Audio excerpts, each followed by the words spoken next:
Okay, so this class, I handed out, this is a little bit of a syllabus of what we'll be doing in this class, Moshiach Geulah. So the subject of Mashiach is a little bit of a subject that's to many people confusing, complicated, a lot of misconceptions. We just want to give a little introduction why it is so confusing. And mainly the reason for this, everyone have this, by the way? Yeah, you got it? Yeah. The reason why it's so confusing is, I would say two reasons. One reason is, up until recently, hardly anyone really studied the subject of Mashiach. In other words, children grow up with this, we believe that Mashiach is coming, but in terms of learning about it, knowing more details, what it entails, for the most part, in most places, talking about yeshivas that study Torah, they didn't go really in depth into this. And therefore, the knowledge of this subject is very superficial. And the second thing is, there are a number of sources that talk about the subject. Some sources are in Gemara, the Talmud. Some sources are in the Medrash. Some sources are in the prophets.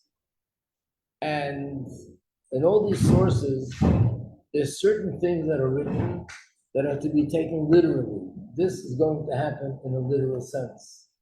But there are certain things that are written and they are not to be taken literally. It's a metaphor for something deeper. And that's where a lot of the confusion comes.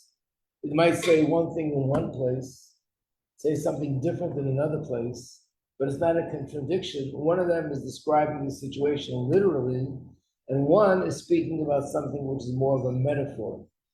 So what's a metaphor and what's to be taken literally? That's where a lot of the confusion comes. So what we're going to do in this class, the first class is going to be, take a few days. This booklet is just something brief to show that a lot of the things that you've ever heard about Mashiach, the source for it is in the Torah, mainly in the books of the prophets. However, in the books of the prophets, that's one of the places where not always is it clear if this is to be taken literally or not. There's one place that whatever it says there is always to be taken literally, and we know this is actual, and there's no doubts as what it means in terms of, is it a metaphor or not? Where's that one place? In halacha. Wherever there's a book of halacha, that's something which we always take literally. So when you open up the book of halacha, it says that on Friday before Shabbos, you're supposed to light Shabbos candles. It doesn't mean to meditate on light, fire, the blue fire and the yellow fire and meditate. No, it means take a match, strike it, and light a fire. And if it says to make kiddush, it doesn't mean to meditate on wine. It means to drink wine, eat matzah. So the only one book of halacha that's written about the laws pertaining to Mashiach, and that's the book that was written by Maimonides, by Rambam. And that's the book we're going to be studying after this. But in this book, what I want to point out to you is a number of ideas that you heard regarding Mashiach, because a lot of things, by the way, are also hearsay. Someone will say, I heard the Mashiach comes, this is going to happen, that's going to happen, and it's not even true. So where does it come from? One person says one thing, another person, it's called broken telephone, says another thing. This guy walks over to you and says, I heard, Mazel Tov, I heard that you won a $5 million lottery. No. First of all, it wasn't me, my cousin. Second of all, it wasn't a $5 million lottery, it was a free subscription to the Times magazine. Okay, but that's how rumors travel. So in Torah, this can also be, not everything you hear is 100%. That's one of the reasons why it's important to study with the teacher. So there's a lot of things which are hearsay. So in this, we're going to go through briefly Tanakh, which is the prophets, and to see what it says there about where it's written, certain things about Mashiach. The first few pages, what I did was, a number of years that I've been teaching this, the girls kept asking, the prophets, where exactly is that? I have no perspective in terms of history. What are we talking about? When were the prophets there? When did the prophets prophesy? So I just put this in. This is a sort of an outline, history and just timeline, how it describes the different eras in history. The first page is just the beginning of creation until Abraham was born. The second page is from when Abraham was born until the Jewish people went into Egypt. Page number 3 is the years that the Jewish people were in Egypt. That's considered an era in itself. Page number 4 is when the Jews left Egypt and they were in the desert for 40 years. This is a 40-year period. Page number 5 is once the Jews entered Israel, and this is going through the years, who their leaders were, and who was the one that any major event that happened while they were there. And then page number 6 is when the Beit HaMikdash, when King David became king, and then King Solomon built the Beit HaMikdash, and then until the point where the Babylonians destroyed the first temple. So generally speaking, what we know as the era of the prophets would be from page 5 until page 7, a little bit into that era. In other words, after the Beis HaMikdash, no, further, including page 7. From page 5, that's after Moses passed away, there were prophets, and the next era there were prophets, and the next era there were prophets, till about where it says the second Beit HaMikdash. That's more or less when the era of prophecy sort of was discontinued. And in these books of prophets, there's some on here, you have a list. See this list here? So the first column is the Chumash, and the second 2 columns are all the books of the prophets, or some of the early prophets, some of the later prophets. And then these are the books where in their prophecies you always find reference to Mashiach. So we're going to go through a little bit of these subjects. So let's go to this page 1 over here. Again, it's always better when you see something yourself rather than someone just telling you about it. So I made a copy of the pages of the prophets so you can see the words inside. Page number 2. These are a few of the things that we heard about, we know about, and this is going to be where the source is. Number 1, that the Sanhedrin will return. Anyone know what the Sanhedrin is? Sanhedrin is in the times when we had the temple. In fact, this week's portion of Torah tells us that every single town, every city should have a Bezdin, which is a court of rabbis, that they're the ones who give the ruling. But there was one court of rabbis that was considered if you want to use the term, the highest supreme court in all of Israel. They were situated in the Beis HaMikdash, and they were 71 sages, and these sages were the biggest sages in the country, in the nation. And they're the ones that were the central body of rabbis ruling all of Israel. We don't have that anymore. And once Mashiach will come, we'll have that back again. We'll soon see where the source is. Another thing is, which you might have heard, that tzedakah is a mitzvah that hastens redemption. That's also in the prophets. Another thing you heard is that the third Beis HaMikdash, the third temple, will be rebuilt. Another thing is, how will the nations of the world react? Like right now, what you hear in the news is that the Arabs are furious that they heard that we're thinking about a third temple and we're going to build it on the mountain. And therefore, they're spreading these rumors that we're about to build it and they're going to stop us from doing that. We're going to knock down their Dome of the Rock. but it does say in one of the prophecies that the nations of the world will actually come to the third Beis Hamikdash, and they'll participate and they'll respect it and so on. Number 5, the nations will no longer be engaged in war. They'll destroy their weapons. And number 6, all the nations will come to Mashiach for guidance. Where's the source for all this? So this is on page 2. That's why it says here, page 2. Let's look at page 2, and we'll read the words. This is not yours to keep, but if anyone wants to have it in order to write notes on it, I have a few copies, 3 copies, that if you want this, you can keep this and write your notes on this. Okay. Yeah? 2 more to go. Okay. Yeah. If anyone else wants, I can ask the secretary to make copies. But this is a book that we keep in the classroom. So here's the first one. Again, these are prophecies that are talking about the future. It says like this: then I will restore your judges at first and your counselors as it was in the beginning. That means Hashem says we'll once again have the judges, which are the judges who judged all of Israel, this Sanhedrin.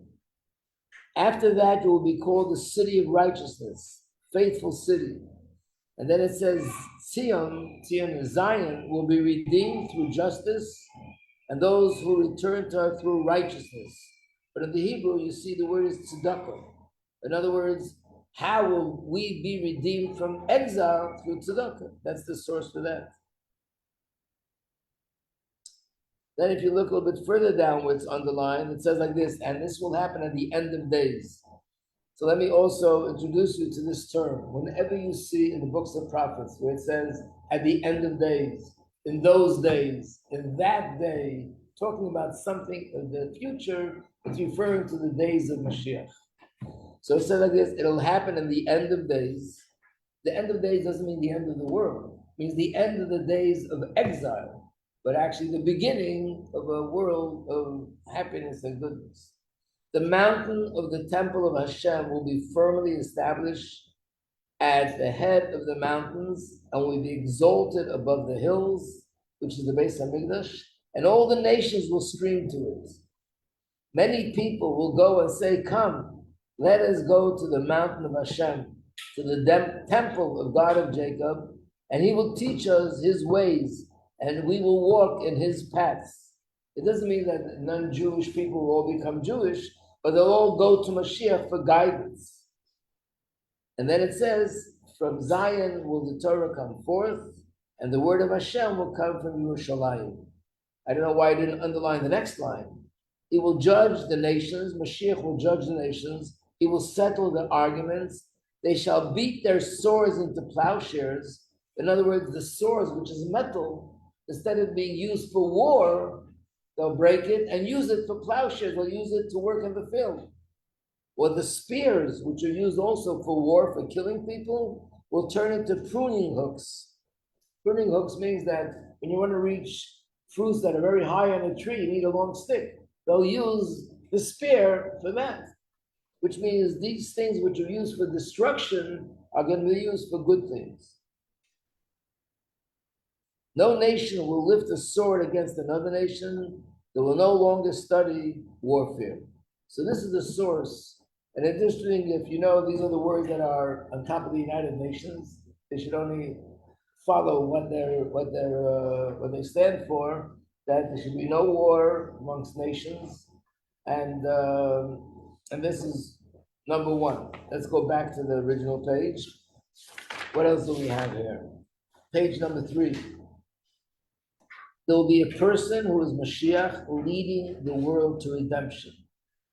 We'll learn more about this, but there's some people that they believe in the concept, but they have a hard time with the person, which means I believe there'll come a time where there'll be peace and happiness and goodness, but this idea there'll be one person who's going to lead the world and change the whole world, many people say, to me, that doesn't make any sense. I can't see that happening.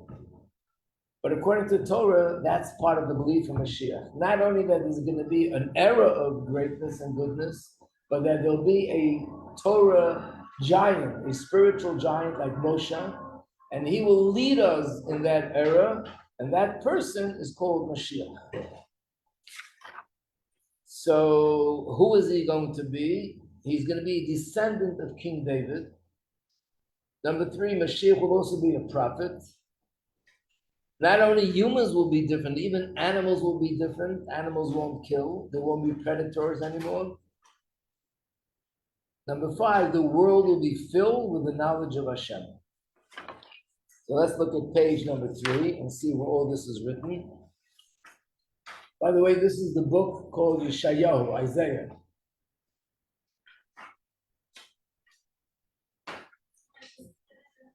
What? Yeah, you call turn it off. Okay. I don't know if you guys are too hot. Unless whatever everyone is. Fine. You know where the button is? Yeah. Okay. Here again, look at page 3. It has this is again, a staff will emerge from the stump of Yishai. King David's father, his name was Yishai. And a shoot will sprout from his roots, using the metaphor of a tree. The spirit of Hashem will rest upon him. So here we see clearly it's about a person. This person is a human being, born like a little baby, grows up. But who is he? He's the descendant of Yishai. A spirit of wisdom and understanding, a spirit of counsel and strength, a spirit of knowledge and fear of Hashem. He will be imbued with a spirit of fear for Hashem, who will not need to judge by what his eyes see, nor decide by what his ears hear. He will judge the destitute with righteousness and decide with fairness for the humble of the earth. He will strike the wicked of the world with the rod of his mouth, and with the breath of his lips he will slay the wicked. Righteousness will be the girdle around his loins, and faith will be the girdle around his waist. Meaning, there'll be a person that will be imbued with faith and righteousness. And even the animals will be different. The wolf will live with the sheep. The leopard will lie down with the kid and a calf. A lion, whelp, and a faulting will walk together, and a young child will lead them. A cow and a bear will graze, and their young will... I guess this thing is blocking. Okay. But basically, it's talking about the fact, this is the famous quote also, where you know that the wolf, the wolf and the sheep will lie together in the grass. This is one of the examples of, is this literal or is this a metaphor? Some opinions say it's a metaphor. Doesn't mean the actual animals will be lying in the grass playing chess together. It means that the nations that were in conflict with each other, and they were always trying to devour us, those nations that were attacking us and wanted to devour us, like a wolf wants to eat the sheep, that will stop and they will no longer attack us. They'll respect us, they'll love us, we'll all be getting along. But this is the source for the fact that it says in the Torah that even the animals will be different. And again, we have to know what it's alluding to. Let's go back to the original page and let's see what we're going to look for on page number 4. Another thing, which is, and all these things we're going to learn about more in depth. This is the general idea. In Hebrew, it's called kibbutz golius. When Mashiach comes, there'll be ingathering of the exiles, which means all the Jews today are spread in 4 corners of the world. When Mashiach comes, we'll all be going to Israel. And all be living just the way it used to be years ago in the biblical times. So that's called the ingathering of the exiles. Where's the source for that? We'll soon see on page 4. Another thing is that just like when the Jews went out of Egypt, they experienced a miracle where the Sea of Reeds split. When Mashiach comes, there'll also be a similar miracle. The Euphrates, that's a river in the Middle East, will split in 7 paths. And then another thing about Mashiach is that when Mashiach comes, we'll look back and see the brachas, the blessings that were hidden in all the suffering of those. Now, whatever's happening, a lot of things that are happening, absolutely no sense. We can't understand it. When Mashiach comes, we're able to look back and recognize what was the good in it. So let's look at page 4 and see the source. So this is also in the book of Yeshayahu. And here it starts with the same language again. It shall be on that day. Let me see again, that day, those days, that the Lord will once again show his hand to acquire the remnants of his people who have remained from Assyria and from Egypt and from Pathros and from Cush. These are all biblical names, but they're countries, geographically speaking, the land is still there. From Elam, from Shinar, from Hamath, from the islands of the sea. He will raise a banner for the nations and assemble the castaways of Israel. He will gather in the dispersed ones of Yehuda from the four corners of the earth. So first of all, it's a prophecy that will be spread in the four corners of the earth. And second of all, when Mashiach comes, they'll all be gathered together. Where does it say there'll be a miracle of the splitting of the sea? That's the next part that's underlined. Hashem will dry up the gulf of the Sea of Egypt. He'll wave his hand over the Euphrates River with the power of his breath. He will break it. The river will be broken into 7 streams and lead the people across in dry shoes. And the third part that's underlined says, on that day you will say, thank you Hashem for you were angry with me, which means thank you Hashem for all the things that you did in the times of exile that we suffered. How could you say thank you? Because then we'll understand what was the good, what was behind it. Okay, let's go back to the original page and see what we have on page 5. Page 5, it says, there will no longer be death. There will no longer be tears. And also it says that all the tzaddikim, all the righteous from all the generations will dance in a circle and Hashem will be in the middle. Of course, that's more metaphorical to say he'll be in the middle, but let's see the source. That's page 5.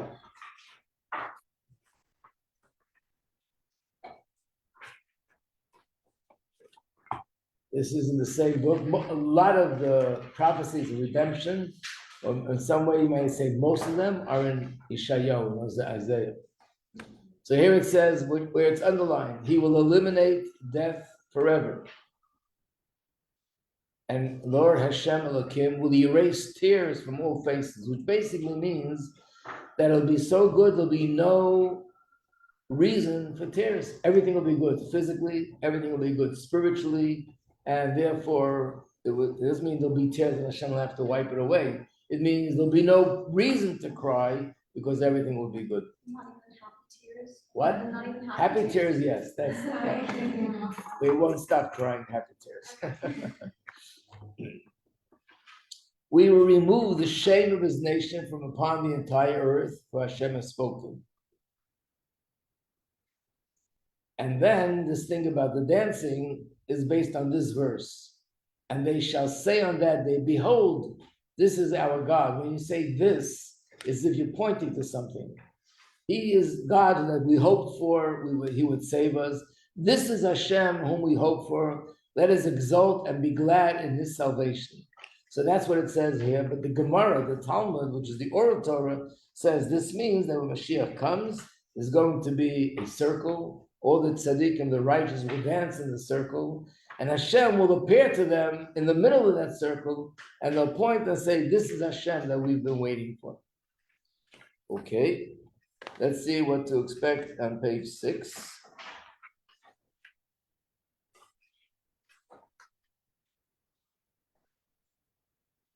What does it say there? Hashem will be revealed to our eyes.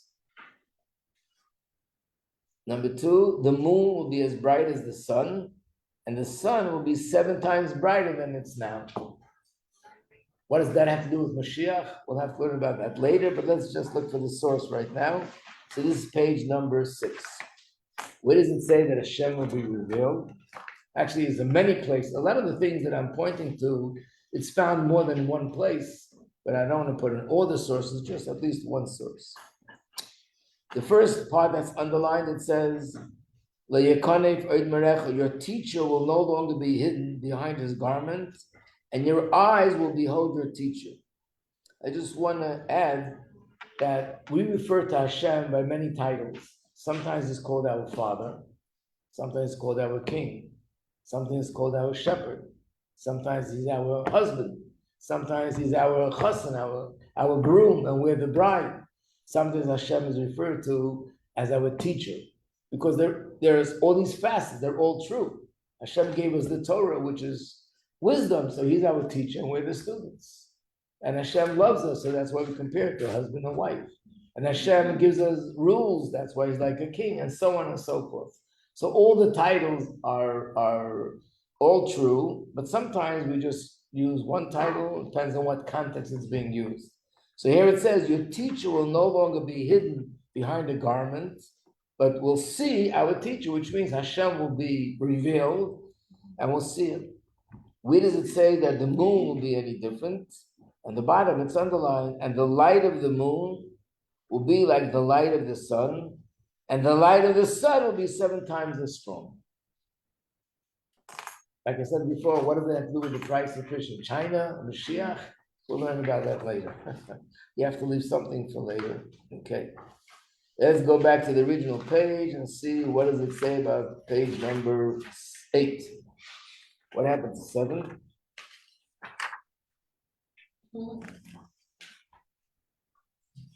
Okay, I still show you what's on 7.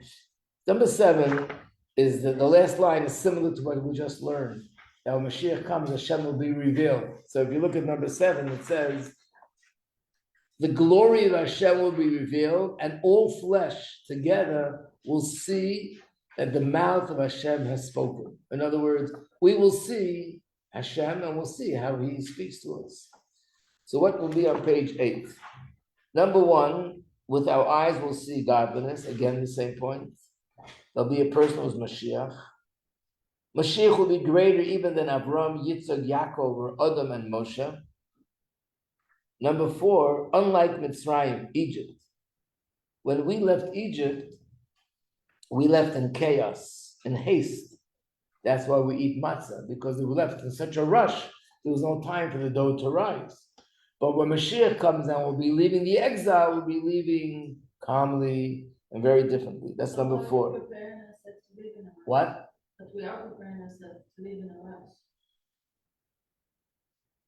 Well, this is one of the things also that needs to be explained. Like, why is it so important to tell us, like 2,000 years ago, when Mashiach comes, you won't be running, you'll be walking. Okay, it's a nice thing, but it's so important. So there's more depth to that also. Right. Unlike Mitzrayim, when we leave this Gullus, it will not be in haste or in chaos. Number 5, Mashiach will initially be stricken with disease and afflicted. He will bear our ills, he'll suffer for us. And not only that, but number 6, initially Mashiach will be despised by people. And then later, people will recognize who he is. And again, this is one of those things where there are a lot of interpretations, what that means, but let's look at page 8 to see where all these things are written. First of all, once again, that Hashem will be revealed is the first line. Ki ayin ba'ayin yiru. With their own eyes, they will see that Hashem returns to Tzim, which means we'll see it with our eyes. The next part says, behold my servant, no. Oh, the next part is underlined in the Hebrew, but then underlined in English. So it's Pasuk Yud Beis, verse number 12. You will not leave in chaos, nor will you go in flight. Hashem will go before you, and the God of Israel will be your rear guard. In other words, we won't be rushing out of Gullus, we'll be going out calmly. I guess in a simple way, to make it simple, in a sense, running out of Egypt was like, we're still afraid of something. In fact, when they left Egypt, Paro chased after them, and he caught up to them when they came to the splitting of the sea. So there won't be war.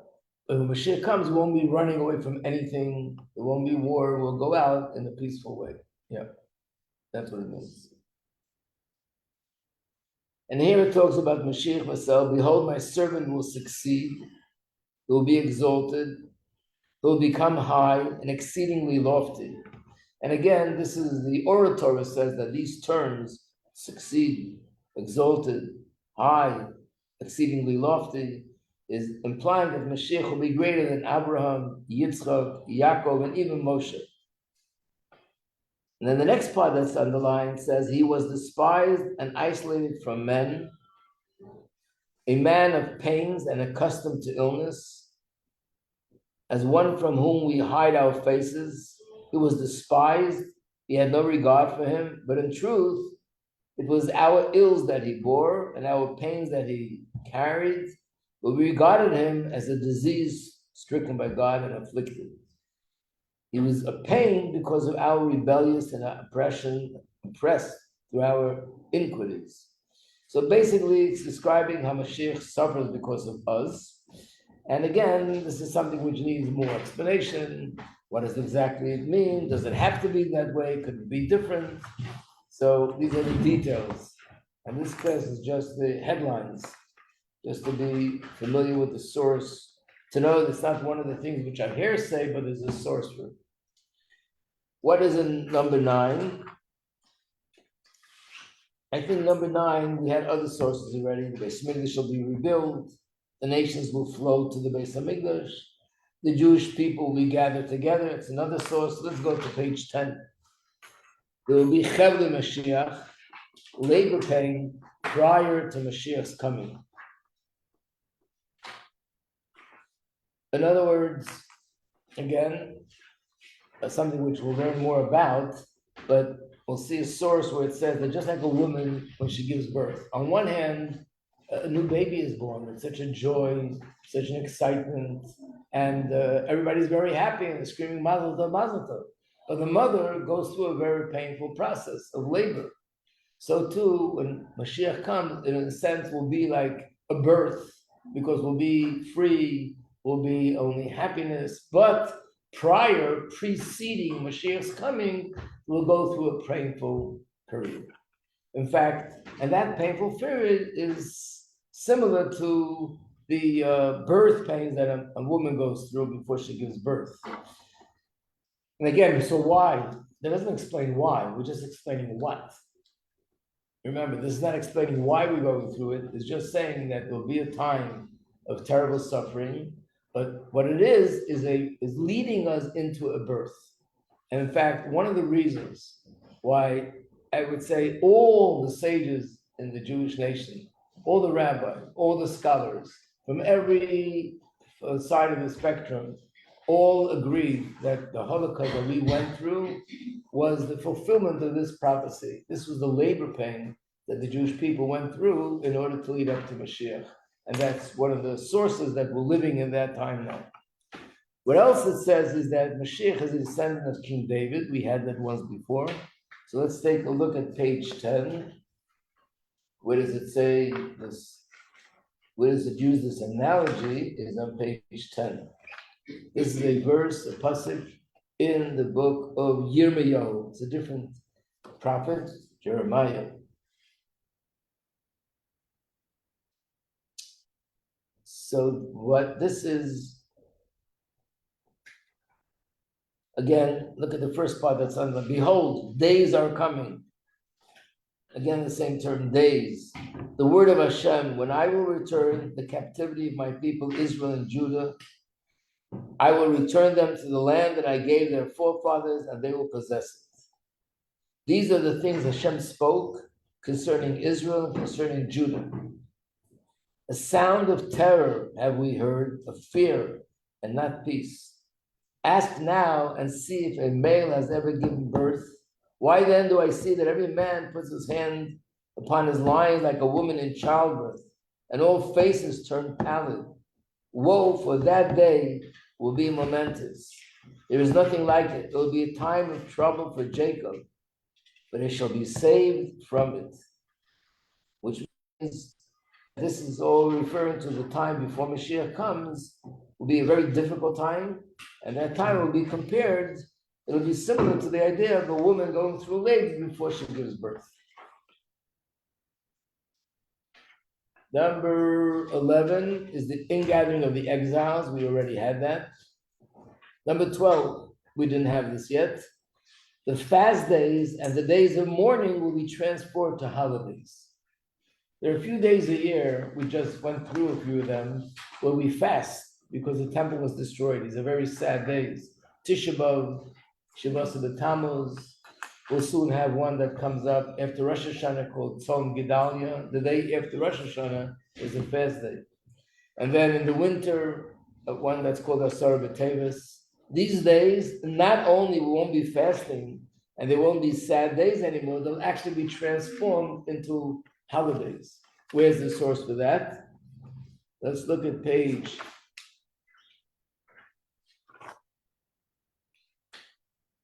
12.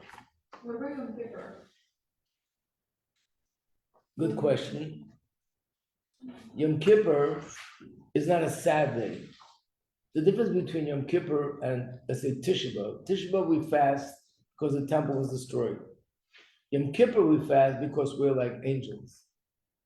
It's a very holy day. Like one of the great Hasidic rabbis, his name was Rabbi Yitzchak Barditcher. He said in Yiddish, I'll say it in Yiddish and then translate it. He said the difference between fasting on Yom Kippur and fasting on Tisha B'Av is Tisha B'Av vi ken men essen. Yom Kippur was darfen essen. Which means on Tisha B'Av one says, how can you eat on such a day? Like we're so broken, how could you eat on such a day? Yom Kippur, we say, who needs to eat? We're on such a high that who even thinks about eating food on that day? So basically, the not eating on Yom Kippur is because of its holiness. However, there's a very interesting story in the books of the Tanakh. When King Solomon built the Beis HaMikdash, it was completed on the 8th day of Tishrei. It was the first time that the temple was built in Yerushalayim. The first time that it was such a huge, enormous structure. It used to be a mishkan, which means a sanctuary, small thing. This was huge and this was beautiful. It was built 7 years, finally finished it. And they celebrated for the next 14 days by eating and drinking, celebrating, bringing sacrifices. One of those days was Yom Kippur. And they celebrated on Yom Kippur with singing and dancing and eating and drinking. Some people were a little bit concerned, like, was this really the right thing to do? So it says that a heavenly voice came out and they heard, the heavenly voice said, whoever participated in this celebration is actually guaranteed to have a share in the world to come. In other words, because the eating and drinking came as a result of the great joy. But it was only the first year, not the other years. So it's very likely that Moshiach shows up, and please, if you can come today, it would be nice, that this Yom Kippur, the first Yom Kippur, maybe we won't have to fast. But after that, we'll go back to fasting. I don't mind if we don't fast at all. But the fasting Yom Kippur is not connected to sadness. It's not connected to mourning. It's connected to holiness. Okay.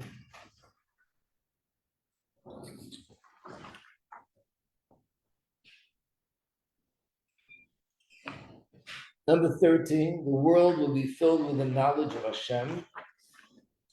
This is page 13. Happens to be a very famous verse. And this is what it says.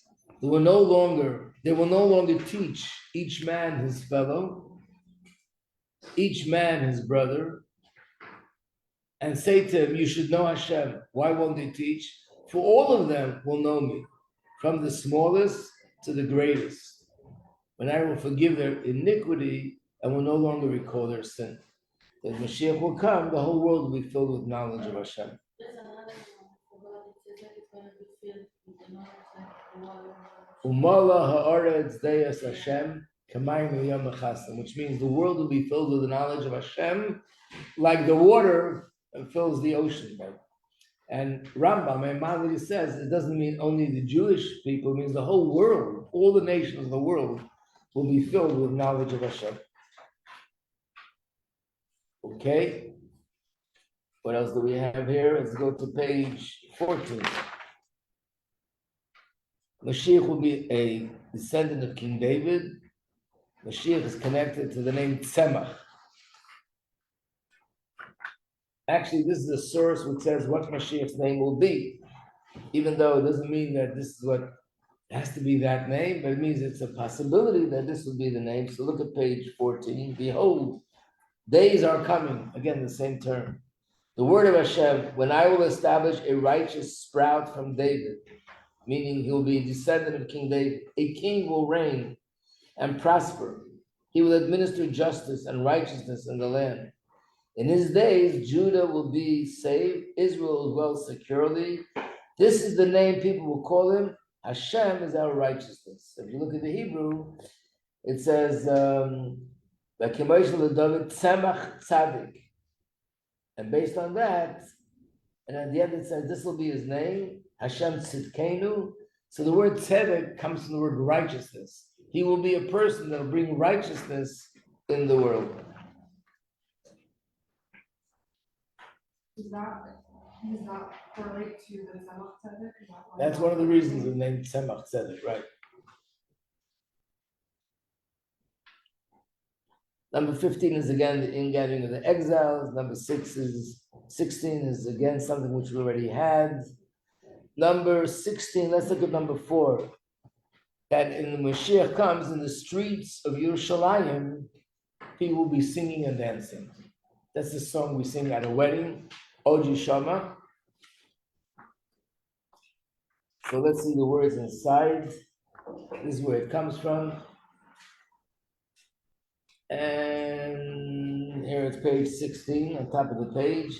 Hashem said, there will be again in this place about which it says it was destroyed without men, without animals, in the cities of Judah and the streets of Yerushalayim that are desolate, without men, without inhabitants, without even animals. You will hear the sound of joy, the sound of gladness, the sound of a groom and the sound of a bride, the sound of people saying, praise be Hashem, master of the legions, for Hashem is good, his mercy is forever. So, Baruch Hashem, we hear this today in Yerushalayim, and it wasn't that way for the last 2,000 years. So these are also one of the signs where we see how close we are to Moshiach. Okay, I'm going to step out and blow the shofar now. And now we have a break for davening. What? The clock is what? Oh. Super slow. Okay, Baruch Hashem. Yes, I did. There's many already left, so the other class I put the, I don't know where they are, but I have to be here. Sure.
Yeah, I'm coming.